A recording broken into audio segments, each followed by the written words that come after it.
Hi there, thanks for checking out our repair channel. This is going to be a, hopefully, maybe a how-to video on how to fix this particular unit. This is an old model. This is called a Gallagher MPE. This one was made, and it's made by Gallagher in New Zealand, but it was sold here in the States back probably in the late 70s, early 80s. And then they came out with a smaller, more compact unit called a Gallagher MPE with a little 2 next to it. It was about that big. But before we jump into this thing and see what we can do with it, if you'd like to subscribe to our channel and hit the thumbs up if you like the video, ask questions and everything if you got questions. But you can go to our website, which is fencerfixer.com. That's fencer and fixer, both with spelled with an F as in Frank.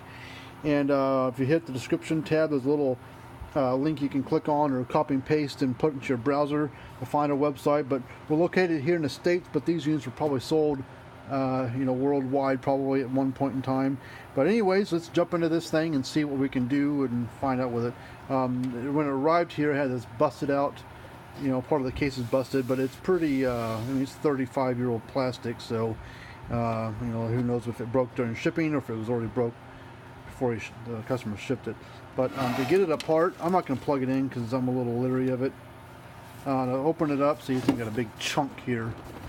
Got a couple screws down here. Sometimes they're Phillips, sometimes they're just flat blade screwdrivers. That one's in there pretty tight, so that's probably the original.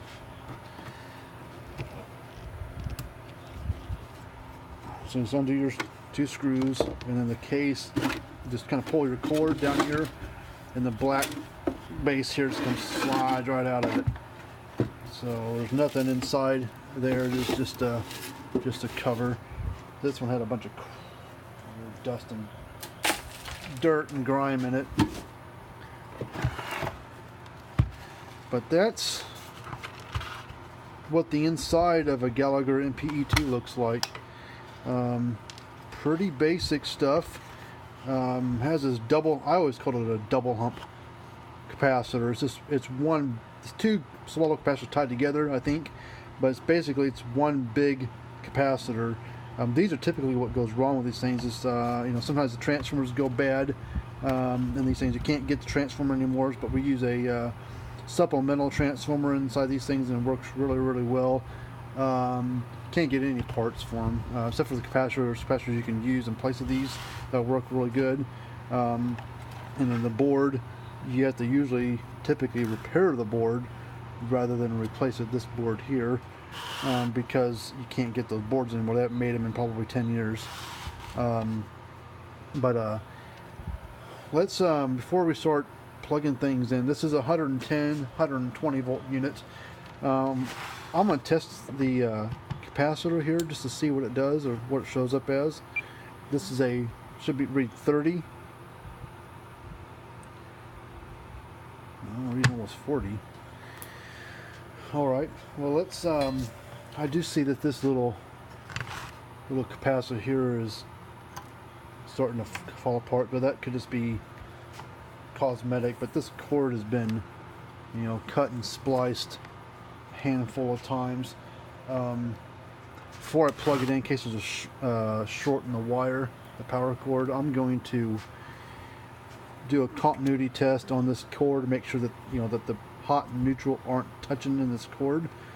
So I'm gonna just hold it here. I'm gonna touch the white neutral. I'm just gonna pick one of these of the prongs. Okay, touch continuity there, not there, so that's good.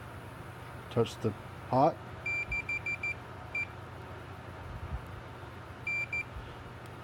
Let's see. Nope. Okay, so the cord's good. Looks pretty janky, but the cord is technically good. So I'll plug it in and see what happens. Well, you can hear it clicking. That's a good sign. These things don't put out a whole lot of voltage. Not a very strong unit. I mean, it's like 2 joules, 3 joules. It's 2 joules probably on average, 2.5 maybe. My gut tells me the reason, and there's a little bulb down here, which you can't really see it. It's not lighting up, but that could just be that there's something wrong with the transformer or something like that. But we'll put this tester here on it. I think this unit puts out about 4,500 volts, so not a very hard-hitting unit or high voltage unit. Kind of see the needle moving a little bit.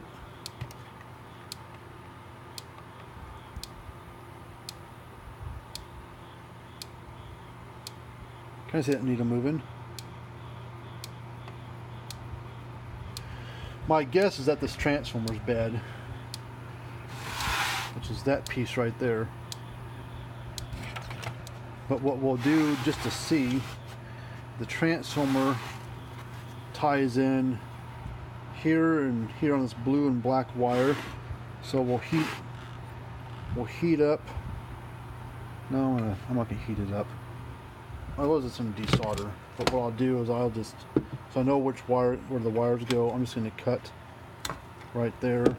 That way, if I need to put a new transformer in, I know where the wires tie in at. But we'll strip off some insulation. We'll test right at the transformer itself and see what it shows up as. These transformers with copper wire in them, they've got this coating on them. So you have to kind of shave that off to get that coating off there. That way you can get to the bare actual metal. As you take a little knife, you gotta be kind of careful you don't slip and cut yourself, stab yourself or whatever. But you'll see it kind of shine up a little bit. You can kind of see the difference between this one on the right, which is pretty dull, and the one on the right or left is lightened up.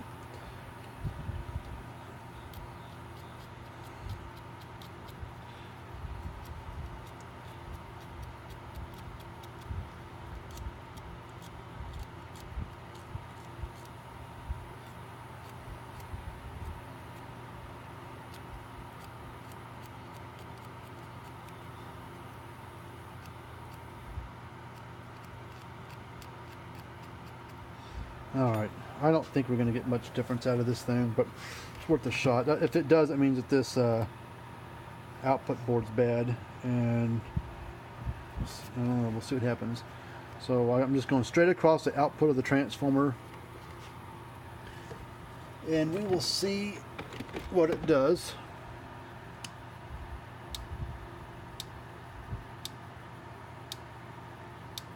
This is barely bouncing the needle.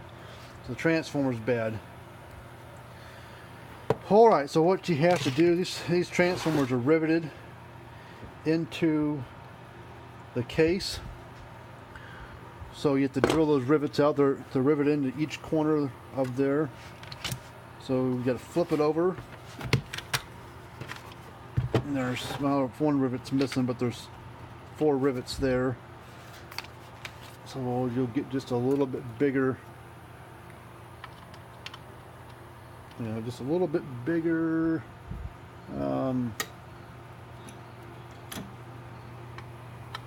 that'll work. Bigger drill bit, and drill these rivets out.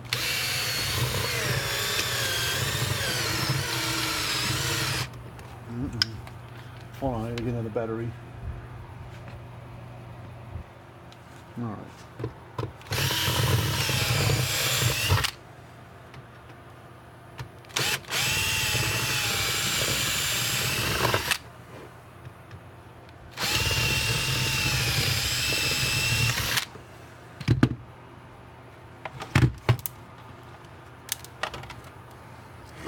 There's the transformer loose. I would cut these wires over here as close as you can to the transformer.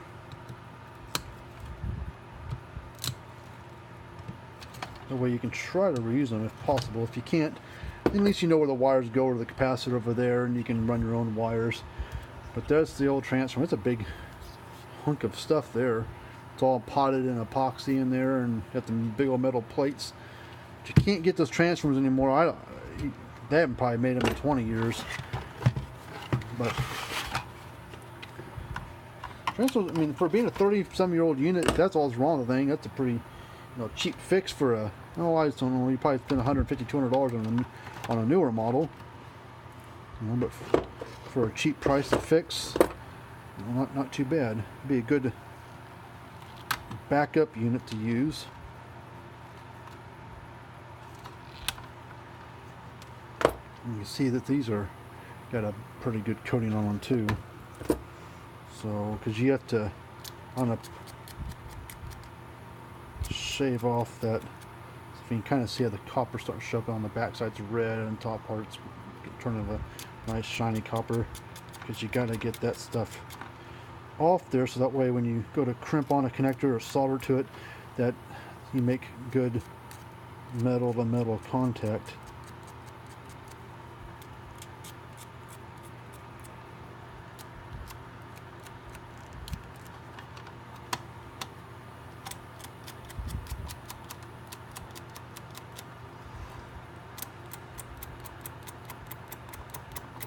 So that's pretty thick on there. It's having a hard time coming off. There we go.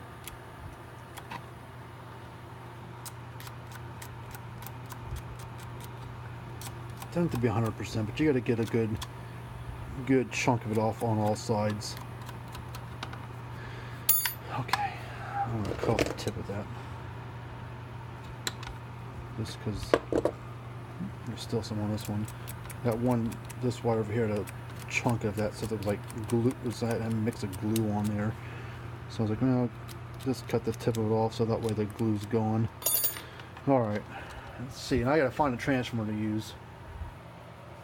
This is a transformer that we're going to use. This is this is what would be used in a Gallagher M600. This particular transformer is. There's a bunch of transformers that Gallagher makes that looks like this.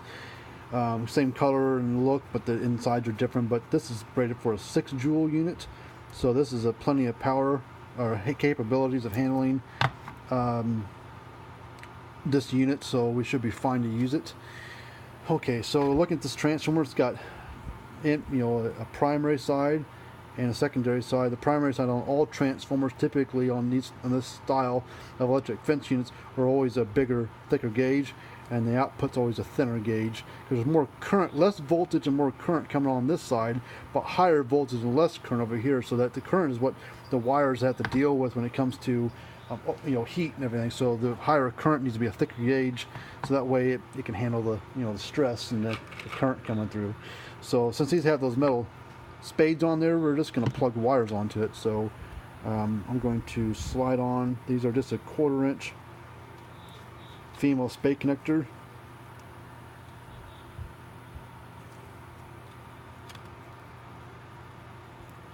Put that down there and crimp it on. Just want to make sure it's. I guess I could solder them, but if I ever have to change the transformer or something or whatever, these are just to unplug it, and it is a soldering iron, especially if the soldering iron is not turned on. So we're going to plug this wire on here. Now it will be a little more quieter because it has metal plates, but they're all encased in epoxy and stuff in this thing. So the metal plates are what help with that snapping sound. So it won't be near as loud on the snapping sound, but it definitely will work. Now, before I start wiring it all back with this other thing, I'm gonna put my turn it on, and I'll put my tester across these two tabs here, and we'll see what we get out at the meter. So let's see what happens. See, 3,500 is all we're getting. Let's see something though.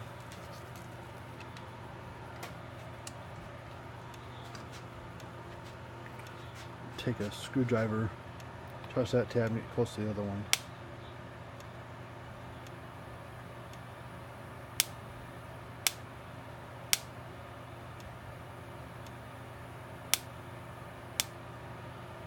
And it's definitely working. Okay. let's get some wire. I'm going to jump from these two terminals over to here.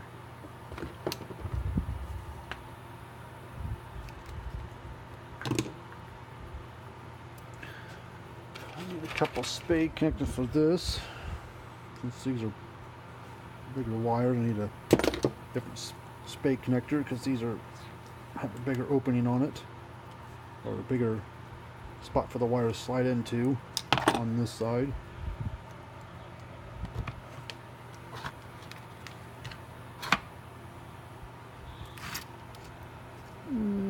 Go down this one here.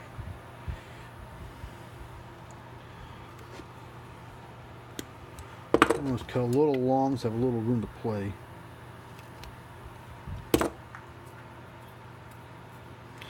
And then I'll use another wire.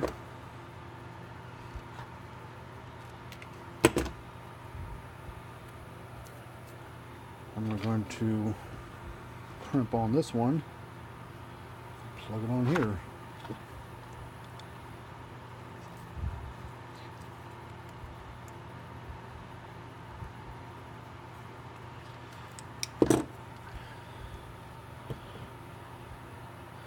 And we'll put that one right up there.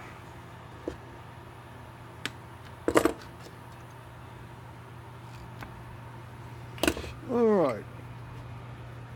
Before I gotta slide this wire out. Slide that wire out.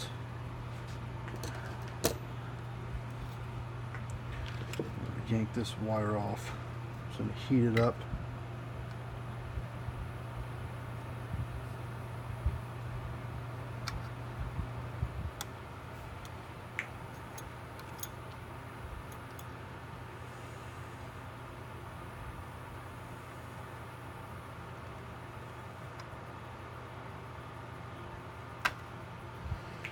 Alright, so now I'm going to add a little solder to the wires.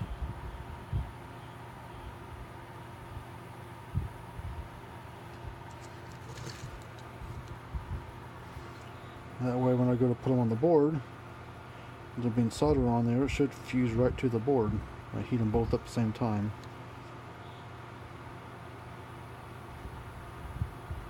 Come on.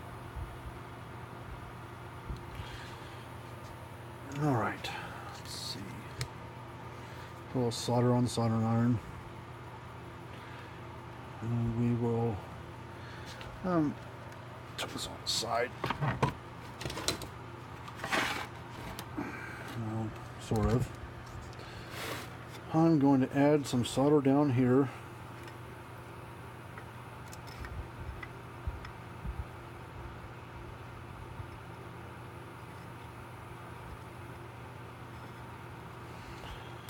Take this, set them side by side, and heat them both up together at the same time. Fuse them together.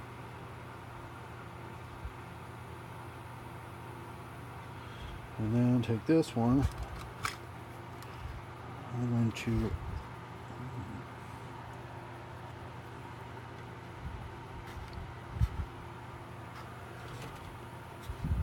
add a little solder here.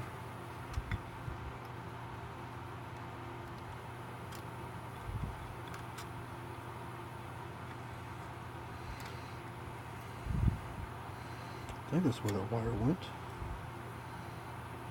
Pretty certain it was.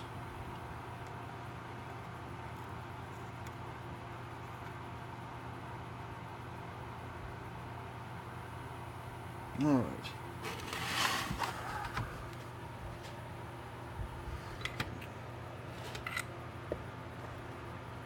I am going to unplug this for a second, run it on this side, and we'll see what happens. Let's see if this light actually flashes down there. I can't tell if it's burnt out or not. We'll find it here in a second. Light's flashing. See, down there flashing? It's partially burnt out, but the light's still working. So I think we got it wired up right, but you can see that it's working again. We'll put a wire or screw or needle nose will touch ground side, get real close to the hot side. You see it's popping again. So now it's working. We see it's pretty quiet, you know, only because that transformer is not set up the same as what the original one was. It had those metal plates exposed, so they're all tightly compact inside there, so they have no room to move and vibrate and pulse and everything. But as you can see, it's working though. So what I'm going to do to finish this off, and I'm going to go and call it done with the video, I'm going to fasten this thing down to the case and put the thing back together. I may, just because it's here and I've already got it, I may go ahead and change out this little capacitor here. The outer coating on this capacitor is starting to deteriorate. That capacitor there looks a little discolored, so I may change that one as well. Capacitor is reading fine, so I'm going to leave it alone. So that's how you fix this one. I mean, there's other things that can go wrong with it, but hopefully, you know, you enjoyed this video. If you ever need any help doing repairs or troubleshooting on an electric fence unit, whether it's an old Gallagher MPE or another Gallagher unit or any other brand or model, if I can help with troubleshooting repairs or need parts for something, let me know. I'll be happy to help. You can get a hold of us via the email, or you can call us. Our number and information is on our website, fencerfixer.com. It's fencer and fixer, F as in Frank on both those words. Our email address is also down in the description tab down there, so you can email us there too, or write a comments down below in the comments box. But subscribe to our channel and hit the thumbs up if you enjoyed the video. If you got questions or anything, give us a call. But until we do another repair video or how to test video or what we're going to call it, we will see you guys later.